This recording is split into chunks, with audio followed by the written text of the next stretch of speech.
Welcome back, everyone. My name is Reed Blakemore, Director of Research and Programs at the Atlantic Council Global Energy Center. We're here once again doing another live from COP at the Global Decarbonization Accelerator at COP28 in Dubai. We're just getting started here, and I'm pleased to be joined by Mark Cameron, the Vice President of External Affairs at the Pathways Alliance. Mark, big COP, a lot going on here, but first, tell us about Pathways Alliance, kind of what your agenda is here for these couple weeks. And what you're hoping to see come out of all the discussions and events we have going on. Sure. So to start with, the Pathways Alliance represents the Canadian oil sands industry. We represent the 6 largest producers in the Canadian oil sands sector.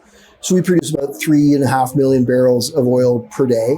And we're a large emitter. The oil sands process, the extraction process, is very energy intensive.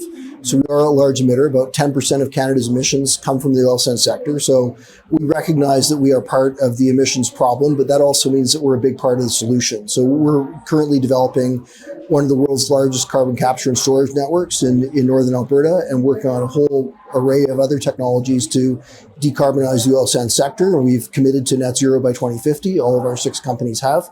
So we're really here at COP to talk about what we're doing and to look at how we can advance that process. I mean, you mentioned you're at the crux of the solution set right now, right? Canada's natural resource base, the oil sands, it's emissions intensive, but you're really thinking through carefully how to resolve those emissions, because there's just as much an energy security play here as there is a sustainability and climate action play to be made. All of that kind of comes to a head of what we're seeing is the energy COP. This is the moment for industry to come to the table and say, here's the role we want to play. When you look at the next 2 weeks, how do you see the energy COP evolving, and what do you see as the role of the Pathways Alliance and your member companies in that effort? Yeah, I mean, I think there's obviously going to be a lot of debate around the negotiating table on things like, phasing out of abated or unabated emissions, and we're obviously following that closely. But as you say, there's an energy security dimension. We talk about the energy trilemma. It's affordability, security, and sustainability. And we want to be a part of the solution for all of those problems. We want to continue being a reliable provider of oil from a democratic OECD country, while reducing our emissions and becoming not only competitive economically but competitive in terms of emissions. And the kinds of policies that are being developed at COP and the kinds of third-party initiatives like the Global Decarbonization Alliance are, I think, really important to achieving that. And we're really here to see how we can be part of both those kinds of national and international commitments, but also working with other industry sectors, working with the oil and gas sector in other countries to figure out how we can be part of the solution. You mentioned the oil and gas decarbonization alliance, right? And it really, in a lot of ways, a first of its kind of effort to bring the full industry to the table to produce climate solutions or think through the role of the industry in those climate solutions. I think you're right that we're going to see a lot of discussion over the next few weeks about what that solution set looks like. But, as you and I were chatting about just before we went on camera here, the real work begins on December 13th after the COP.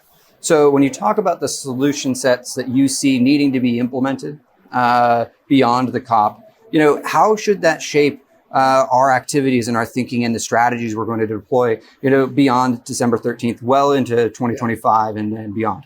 Well, yeah, and that's really what we spend most of our time thinking about with Pathways. Like, as I mentioned, we're committed to this very large carbon capture and storage project. We're looking at other technologies like small modular reactors and direct air capture. These are all, very expensive technologies, and they need both a fiscal framework and a policy support mechanism to actually make them possible. And we've seen with the Inflation Reduction Act in the United States a really significant move by the world's largest economy, and we're seeing similar things with the Green New Deal in Europe. So we're really looking, at the Canadian level for a comparable policy set so that we can actually implement these solutions. I mean, decarbonizing the oil and gas sector doesn't create any additional oil and gas, so it basically requires doubling down on investment without any increase in production. So we really have to have a policy framework that supports that.